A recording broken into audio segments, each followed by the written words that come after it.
Bonjour et bienvenue à tous dans cette nouvelle vidéo qui, vous allez le voir, est un petit peu différente des autres vidéos que j'ai faites sur la chaîne jusqu'à présent.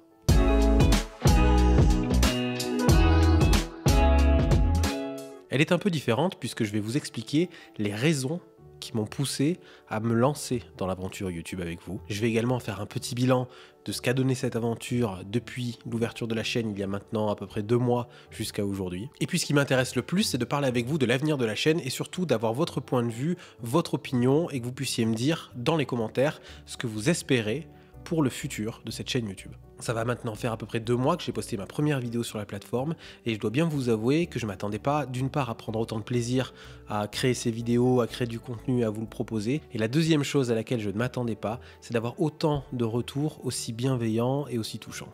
Donc je profite vraiment de cette vidéo pour remercier du fond du cœur toutes les personnes qui m'ont encouragé, toutes les personnes qui m'ont envoyé des petits messages, rien qu'un petit commentaire, ça donne vraiment de l'énergie, ça fait plaisir. Donc un grand merci du fond du cœur à toutes les personnes qui m'ont soutenu dans ce projet, dans cette aventure. Alors si j'utilise le terme d'aventure, c'est parce que vraiment je l'ai ressenti comme ça. Pour moi, monter sa chaîne YouTube, faire des vidéos, les poster sur internet, ça s'apparentait vraiment à un genre d'épopée. Si je me le représentais comme ça, c'était pas du tout vis-à-vis du travail que ça pouvait représenter, c'était surtout vis-à-vis du fait de mettre ma personne, mon image sur internet. Parce que j'avais la sensation que de faire ça, c'était prendre un énorme risque. Je me suis rendu compte que j'étais loin d'être le seul à avoir cette appréhension et ça m'a permis de me recentrer sur mes motivations profondes pour proposer du contenu sur internet, pour créer les vidéos que je vous propose aujourd'hui. Je vais maintenant vous parler de toutes ces motivations, en tout cas toutes celles que ma pudeur m'autorise à vous révéler. Une des motivations fondamentales pour proposer ce contenu sur internet, ça a été le fait de me rendre compte qu'un certain nombre de savoirs, de concepts qui étaient relatifs au champ d'étude de la psychologie avait un grand impact, ou en tout cas avait le potentiel d'avoir un très grand impact sur notre manière de percevoir les situations sociales, familiales, professionnelles, etc. Et que ce changement de regard qui pouvait être opéré par l'intégration de ces concepts, de ces informations qui deviennent significatives, avait vraiment un effet qui pouvait être très apaisant, ou en tout cas qui pouvait être très intéressant dans notre manière de pouvoir faire face, de pouvoir affronter les potentielles difficultés qui se dressent devant nous. Et j'ai pu discuter notamment lors de soirées avec des amis, je pense à certains en particulier qui se reconnaîtront, qui semblaient penser, ou en tout cas qui me disaient, qu'ils avaient la sensation que le fait d'avoir fait des études de psycho, que de s'intéresser à la psychologie, c'était un grand avantage dans la vie. Ils me disaient ça en comparant à d'autres types d'études ou à d'autres types de savoirs. Parce que pour eux, le fait d'avoir cette connaissance amenait vraiment à améliorer les relations qu'on peut avoir avec ses proches. Mais également permettre de mieux comprendre les situations sociales ou les situations professionnelles auxquelles nous sommes confrontés. Et on en arrive à un des moments fondamentaux où j'ai commencé à me dire que peut-être que ce serait une très bonne chose de pouvoir simplifier, clarifier des concepts, de pouvoir expliquer des choses, en tout cas rendre accessibles certains savoirs, certaines découvertes de la psychologie ou de la thérapie pour le plus grand nombre. Je me suis rendu compte également du plaisir que je trouvais à partager ces choses-là, de manière générale à partager. C'est d'ailleurs pas pour rien que j'ai choisi le métier que j'ai choisi, c'est-à-dire que j'apprécie tout particulièrement les connexions, les relations, le fait d'être en contact avec des personnes, d'aller à leur rencontre et surtout d'apprendre à les connaître. J'ai toujours été fasciné par les récits des histoires de vie de chaque personne et ça fera partie de ma deuxième motivation, mais j'en parlerai un peu plus tard. Voilà donc la première grande motivation qui m'a poussé à publier la première vidéo sur YouTube.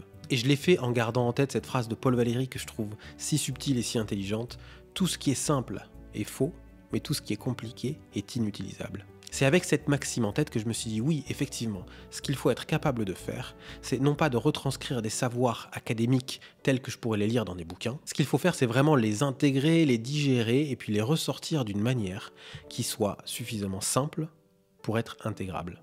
Et de cette manière-là, en plus, peut-être que ça attisera la curiosité et que ça donnera envie à certains d'aller un peu plus loin. Alors la deuxième motivation, on y vient, c'est la notion de partage. Un des leviers motivationnels les plus puissants, ça a été de me dire, effectivement, YouTube, c'est une immense zone de partage, dans laquelle on partage une quantité de savoir gratuitement. Ce qui m'attire particulièrement, c'est le côté interactif potentiel, c'est-à-dire le fait que les gens puissent regarder les vidéos, et puis commenter, et puis que je puisse répondre aux commentaires. Et cet échange-là, c'est vraiment ce qui me motive le plus à faire ces vidéos sur YouTube.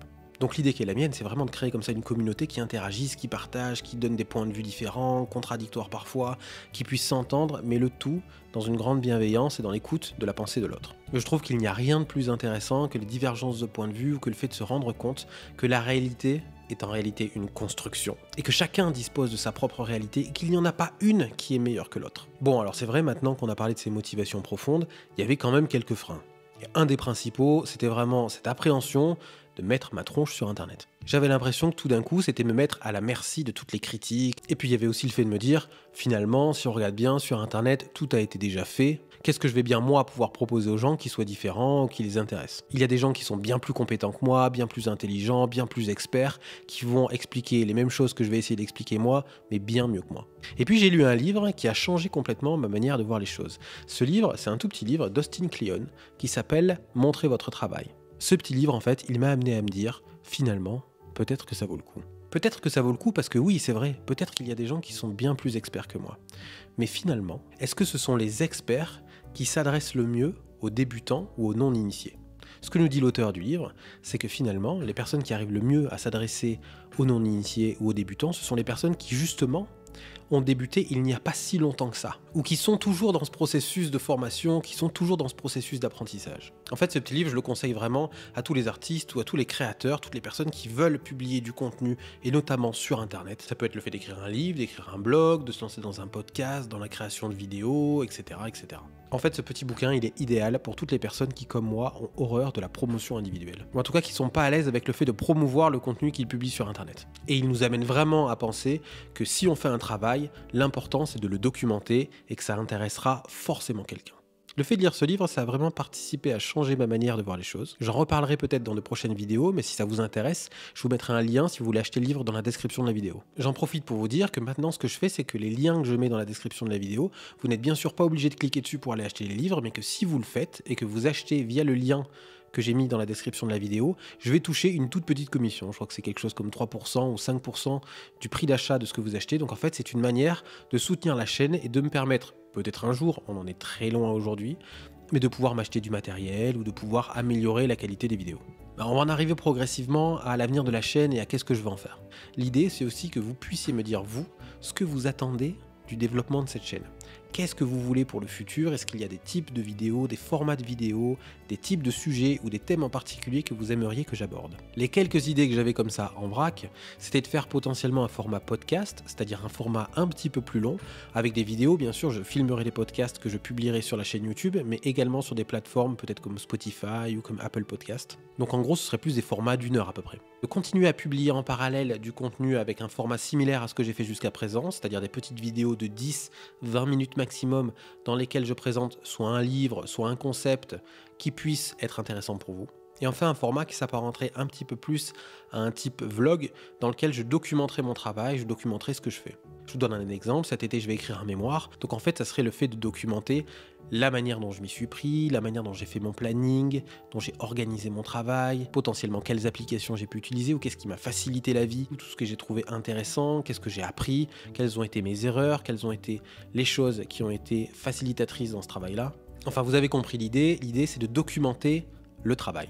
Ça peut également être le fait de documenter mon travail, c'est-à-dire qu'est-ce que c'est le fait d'être un psychologue en libéral, le fait d'être un psychologue en institution, etc. Dites-moi dans les commentaires si vous avez des idées ou s'il y a des angles que vous voudriez que je prenne, parce que pour l'instant on en est vraiment au début, donc du coup c'est le moment idéal pour commencer à donner une direction à cette chaîne, et c'est quelque chose que j'imagine que l'on va faire ensemble. Jusqu'à présent, ce que j'essaye de faire, c'est que j'essaye de faire en sorte que les vidéos puissent être aussi facilement comprises par des thérapeutes, par des gens qui sont dans la relation d'aide, que par des gens qui sont d'un domaine complètement différent, pour que justement les concepts que j'aborde puissent servir à tout un chacun, que ce soit dans sa vie professionnelle, comme dans sa vie familiale, comme dans sa vie personnelle. Si d'ailleurs vous voulez en savoir un peu plus sur moi et que ça vous intéresse d'avoir du contenu un petit peu plus personnel, je vous conseille d'aller voir le premier article de blog que j'ai créé sur mon site internet qui explique vraiment quelles sont les raisons un peu plus profondes qui m'ont poussé à me lancer dans ce projet-là et surtout voilà tout mon parcours et puis quelques éléments de ma vie qui font la personne que je suis aujourd'hui. Alors pour l'instant, d'un point de vue technique, le site internet il est horrible sur téléphone.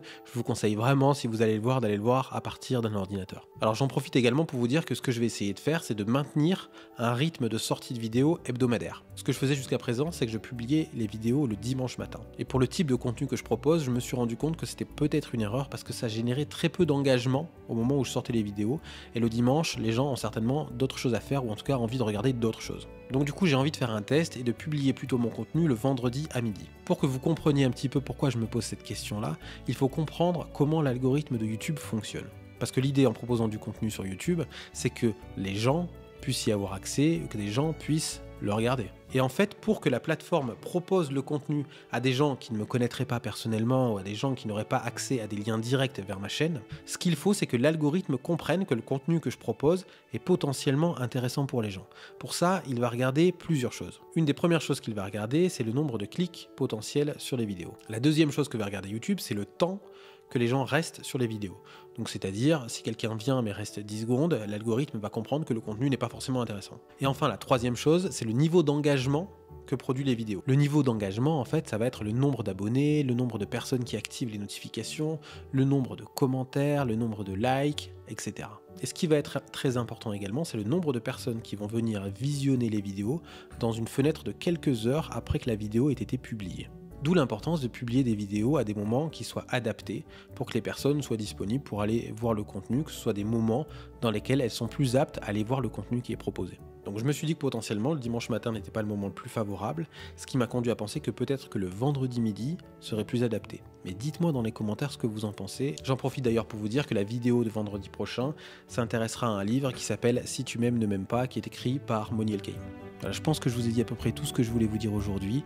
J'ai hâte de vous retrouver pour une prochaine vidéo. En attendant, prenez bien soin de vous et je vous dis à très bientôt.